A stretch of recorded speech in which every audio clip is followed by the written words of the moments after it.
Hi, everybody. Welcome back to the channel. This is video 2 in the learning series where we are going to talk about the history of tarot, the real and the assumed. So the motto of the channel is question everything, trust your intuition. So I'm just going to read a little bit out of my book, 60-Second Tarot, on just getting into the history here. So there are a lot of sources that give the history of tarot, but as we are all aware, history is constantly changed to suit someone's agenda.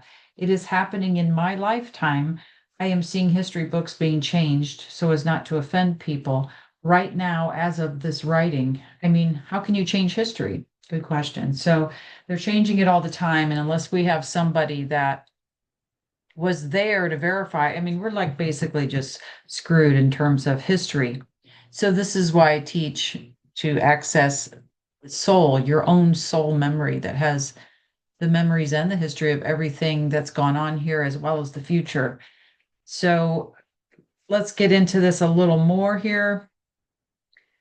Um, Tarot was hijacked and given bad symbolism as far as, again, as far as we know. Let's just take the word tarot. Sometimes I say tarot, sometimes I say tarot. I have no idea why, but there's no origin of the name. They have no clue where the name came from, but people make up stuff, so whatever. Anyway, if we talk about tarot cards, we're talking about paper, which wasn't discovered until the second century in China, and then it didn't reach Asia and Egypt and start being manufactured until 900 AD. So we have the 12th century, 1121 to be exact, where paper is making its way to Europe. Prior to that, people were divining the future with sticks, wood, bone, leather, shells, stones, coins, animal skins, and so on. Now, early decks started out with the four suits. They were used for gambling, games, and then started being used for divination. Roughly around 1410 to 1430, the Carte de Triomphe was created. Triomphe meaning triumph or trumps. So it was almost like a suit added to the deck of trump cards. What was interesting is these old decks, none of them were complete. They only have fragmented copies, and some of them. So we'll just read a little more here. So these were hand painted and contain six royal cards or court cards as we know them today, two knaves, a male and a female, two knights, male and female, and a queen and a king. So modern decks just have like Jack, Queen, King, and the tarot deck has Page, Knight, Queen, King. But anyway, the Visconti deck, the Carriel Visconti deck, is the second most complete relic deck containing trump cards of the Christian virtues of faith, hope, and charity. And if you look at the Rider-Waite deck, which, okay, they were from a group that we'll get to in a minute, but still they have a lot of Catholic symbolism in there, and you have to ask yourself why. But anyway, I find it interesting because Christians, Catholics, etc., always jump on the tarot and condemn it, but it started out with Christian virtues being represented and Catholic symbolism. So the Sola Busca deck is the first deck with numbered cards, pictured scenes on the minor arcana, and famous warriors on the trumps. So if you looked at the old decks, it was like the minor arcana and arcana isn't even the correct word, but the pip cards. So those would be the four suits. Those did not have a scene on them. You just had if it was an ace of wands, there was just a wand with ace, or two wands, two of wands. All right, so there was a deck from the 1500s that had 40 trump cards or triumphi. They're called major arcana now, but Again, that's a made up term that came later. So they had 40 trumps and a fool card, but they were also incomplete. So it was more than that. So one of my theories is they possibly had 52 trumps, and that matched the Chaldean numerology, the 52 numbers, but that's just my theory because the 22 that we have now do match the first 22 numbers. All right. So tarot gets a bad name. We have the occultists enter the picture and they become interested in this tarot of Marseille style, which was with the 22 trumps and numbered. Anyway, so this dude, Antoine Quart de Gebelin, he creates his own version where he thought tarot originated. Nearly all of his theories have been disproven.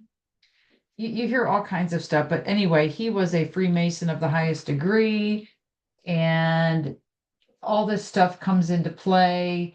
They say that the Egyptian words tar and ro, RHO, were meaning royal road and this kind of stuff. So, or that's where it came from, blah, blah, blah. But later, hieroglyphics were discovered and his theories were named false. So it just goes on with, it could be Egyptian in origin. We just really have no clue. So again, the Catholic symbolism was in there. We had a Pope card and a Papist card, which is now named High Priestess and High Priest or Hierophant. And these groups, like the Freemason, occultists, they wanted to remove the Christian symbolism from the cards. So anyway, it goes on and on. This Levi dude that practices high magic, he tried to force it to relate to the 22 letters in the Hebrew alphabet. So what they had to do was switch two of the cards. So they switched justice, which was the eighth card, and strength, which was the 11th card. They switched places to try to make everything fit.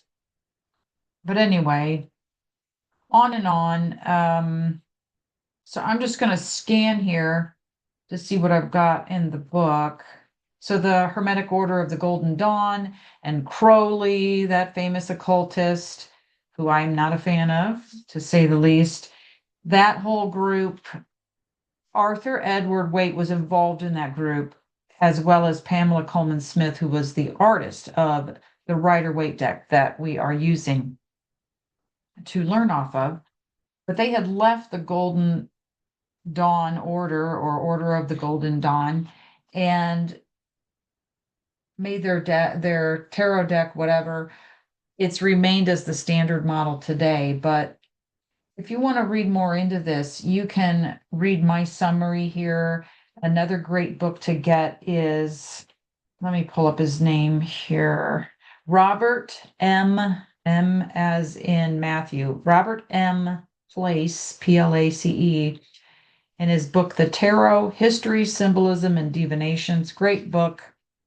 Can go into this a little more, but basically, this whole thing was hijacked and a bunch of symbolism. I don't want to say Freemason, but a bunch of symbolism by secret societies. We'll say it this way because there's some Freemasons that are just ordinary people. They're fine.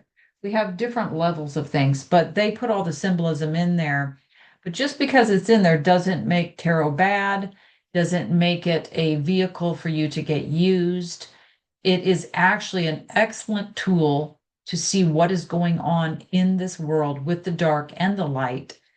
And it's a great guide tool to help you navigate, just like astrology, but they want to demonize these things.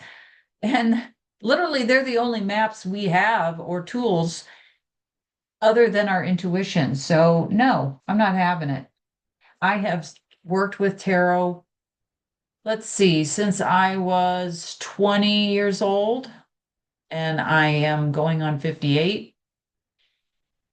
And I have never had a problem with something portaling in or entering through a deck of cards. However, there are many other tools that can do that, or toys or whatever you want to call them. They're not a toy, but the I don't want to say the word, but Ouija.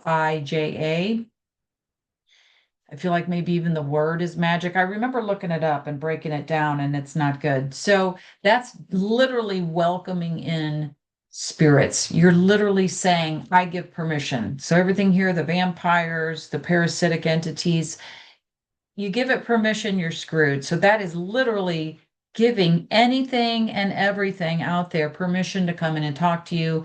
Not a good idea. Get rid of it.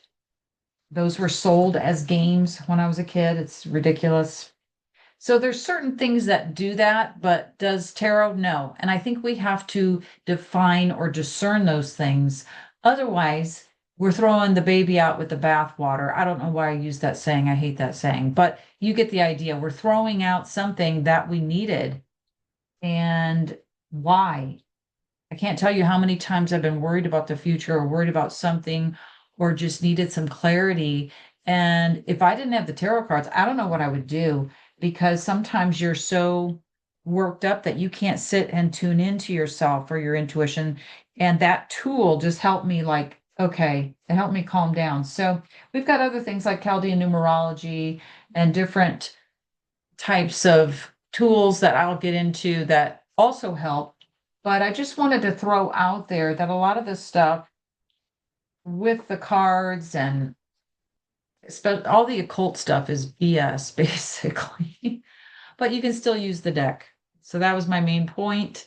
Sending lots of love, and I will be back next week with our third lesson.